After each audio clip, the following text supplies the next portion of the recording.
Hello friends, पैसे से ही पैसा बनता है और स्टॉक मार्केट में पैसा पेशेंस और डिसिप्लिन के साथ बनता है, ये हमने देखा हुआ है। लेकिन पिछले एक साल को अगर आप देखते हैं और अगर आपने निफ्टी का ईटीएफ या निफ्टी का इंडेक्स फंड या कोई भी index fund for that matter अगर आपने हाई पे बाई किया होता तो आपको सिग्निफिकेंट रिटर्न नहीं मिले होते। इनफैक्ट आपके जो रिटर्न मिले हैं या तो वो नेगेटिव है या तो आपके एफडी को भी उसने बीट नहीं किया है। जबकि अगर निफ्टी आपने 22,800 पे खरीदा होता तो यस, अभी ये 25,000 पे ट्रेड कर रहा है तो यहाँ पे पैसे बने होते। मतलब 26,200 से लेके 22,800 का ये सफर और 22,800 से लेके 25,000 का ये जो सफर है, ये अगर आपने अच्छे से प्ले आउट किया होता तो यस, यहाँ पे पैसे बनते हुए दिखते थे। लेकिन मार्केट का जो बॉटम है वो कोई भी पकड़ नहीं पाया है। तो क्या कमाई के मौके हम लोग को यहाँ पे मिले थे?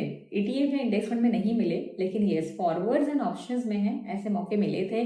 और ऑप्शन सेलिंग करके एफआई ने यहाँ पे भर भर के पैसा कमाया है। जेन स्ट्रीट का मामला हमारे लिए पुराना नहीं है, डेफिनेटली हमने इस सब चीज को ट्रैक किया है। तो यहाँ पे अगर सेबी को लग रहा है कि अगर कोई अपॉर्चुनिटी है और अगर हमारे इंडियन इन्वेस्टर्स को ये अपॉर्चुनिटी बना के दे सकते हैं हम, तो यस, सेबी यहाँ पे लेके आई है। मतलब सेबी ने अलाउ किया है स्पेशलाइज इन्वेस्टमेंट फंड करके एक प्रोडक्ट को, जो एक गैप जो है वो ब्रिज करने का काम करेगा। मतलब म्यूचुअल फंड में जब भी हम इन्वेस्टमेंट करते हैं तो यहाँ पे इन्वेस्टमेंट जो है मिनिमम 100, 250, 500 से भी हो सकता है। लेकिन अगर पीएमएस में इन्वेस्टमेंट करना है तो ये इन्वेस्टमेंट जो है वो मिनिमम 50 लाख का होता है। अभी गैप जो है वो बहुत बड़ा है क्योंकि यहाँ पे काफी छोटा इन्वेस्टर, रिटेल इन्वेस्टर जो है वो म्यूचुअल फंड में इन्वेस्टमेंट कर रहा है, जबकि पीएमएस में हाई नेटवर्थ इंडिविजुअल जो है वो इन्वेस्ट कर रहे हैं। अगर यहाँ पे ये गैप को अगर ब्रीच करना है और कुछ एक्सपोजर जो है मार्केट का, मतलब जो डाउन साइड जब भी मार्केट जाता है वो टाइम पे उसको अगर इनकैश करना है, तो इस एक्सपोजर को इनकैश करने के लिए फंड मैनेजर को कुछ लिबर्टी चाहिए थी। और ये लिबर्टी के साथ जो है जो प्रोडक्ट आया है उसी का नाम है एसआईएफ, स्पेशलाइज इन्वेस्टमेंट फंड। तो यहाँ पे जो इन्वेस्टमेंट है वो मिनिमम अमाउंट की जो हो रही है वो हो रही है 10 लाख की। मतलब म्यूचुअल फंड का आप देख सकते हैं एंड पीएमएस का देख सकते हैं, इसका बीच का डेफिनेटली ये गैप जो है वो ब्रिज करने के लिए आया है। तो म्यूचुअल फंड की यहाँ पे ब्यूटी रहेगी क्योंकि आपका असेट मैनेजमेंट कंपनी ही इसे लेके आ रहा है, डिस्ट्रीब्यूशन चैनल इनके बहुत ही स्ट्रांग है, प्लस सेबी इसके ऊपर डायरेक्ट कंट्रोल करेगा। और जो है पीएमएस का जो है यहाँ पे ब्यूटी ये रहेगी क्योंकि पीएमएस में जो शॉर्ट पोजीशन लेने के लिए अलाउड है आपके पोर्टफोलियो मैनेजर को, वैसे यहाँ पे भी शॉर्ट पोजीशन आपका फंड मैनेजर जो है वो क्रिएट कर सकता है। हाँ, 25% का ही लेवल है, मतलब लिमिट है, बट यस वो भी कम नहीं है क्योंकि पहले म्यूचुअल फंड मैनेजर को जो है, मतलब म्यूचुअल फंड में अभी भी वैसे ही है, म्यूचुअल फंड मैनेजर को जो है यहाँ पे 25% क्या, मतलब यहाँ पे अनहेज पोजीशन लेने को अलाउ नहीं था, जो यहाँ एसआईएफ में अलाउ होने वाला है। कुछ कैटेगरी ऑफ फंड्स यहाँ पे रहने वाले हैं और कुछ टैक्सेशन के भी रूल्स रहेंगे जहाँ पे उस पॉइंट ऑफ व्यू से भी एसआईएफ जो है वो ज्यादा बेहतर दिख रहा है। तो उसी के बारे में आज डिस्कस करेंगे इस वीडियो में। इस वीडियो को हम दो पार्ट में डिवाइड करने को देखेंगे। पहले पार्ट में जो हम कैटेगरी देखेंगे, जैसे अगर सपोज ये आ रहा है स्पेशलाइज इन्वेस्टमेंट फंड, तो कौन से कैटेगरी में इन्वेस्टमेंट होने जा रही है।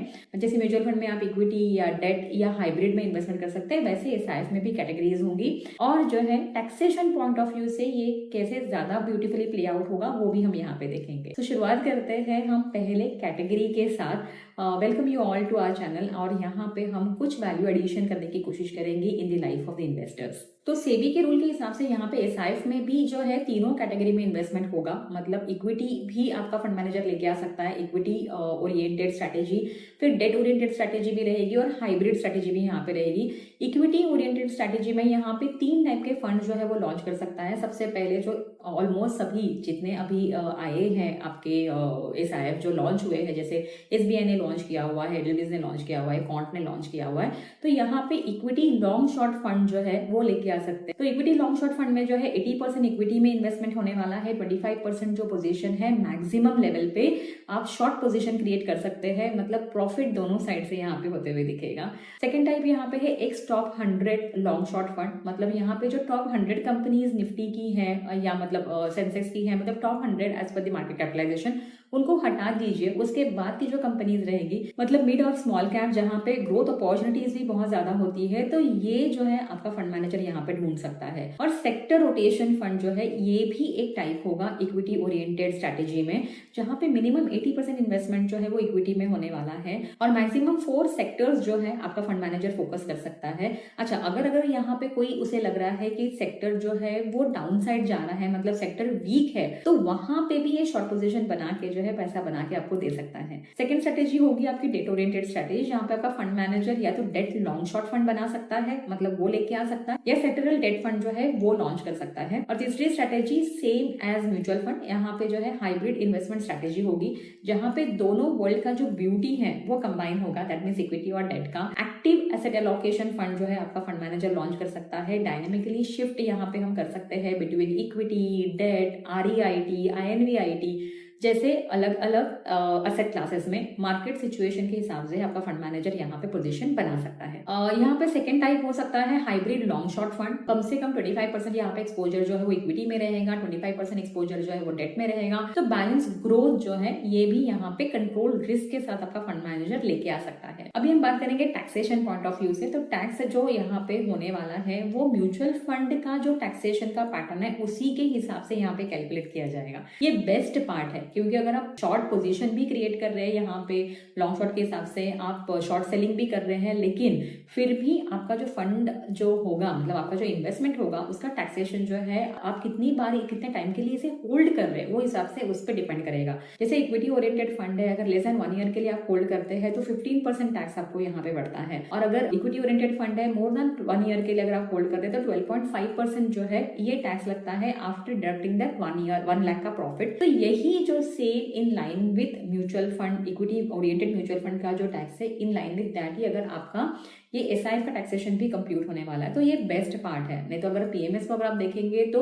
आपका जो टैक्स है, अगर आपने शॉर्ट टर्म में जितनी बार बाय किया या सेल किया है, जैसे आपका फंड मैनेजर करते रहता है ऑन कंटिन्यूस बेसिस पे, जितना ज्यादा चर्निंग होगा उतना ही टैक्स का बर्डन आपके ऊपर आएगा। लेकिन ये यहाँ पे देखा जाएगा कि कितने लंबे टाइम के लिए यहाँ पे इन्वेस्टेड है। और म्यूचुअल फंड में हमने देखा ही है कि जिन्होंने इतना अच्छा पैसा बनाया है बिकॉज ऑफ दी डिसिप्लिन, मतलब यहाँ पे लंबे टाइम के लिए इन्वेस्टेड रहने की वजह से यहाँ पे पैसा बना हुआ है। तो मुझे नहीं लगता है कि जो SIF में भी इन्वेस्टमेंट करेंगे वो कंटिन्यूस चर्निंग करेंगे, क्योंकि चर्निंग का काम तो आपका फंड मैनेजर वैसे ही कर रहा है। और अगर हम लोग डेट ओरिएंटेड SIF की बात करें या अगर हाइब्रिड SIF की बात करें तो वो भी टैक्सेशन जो है एज पर टैक्स स्लैब आपका कंप्यूट होने वाला है। तो यहाँ पे जो SIF के इन्वेस्टर्स है उनको टैक्स एफिशिएंसी डेफिनेटली देखने के लिए मिलेगी।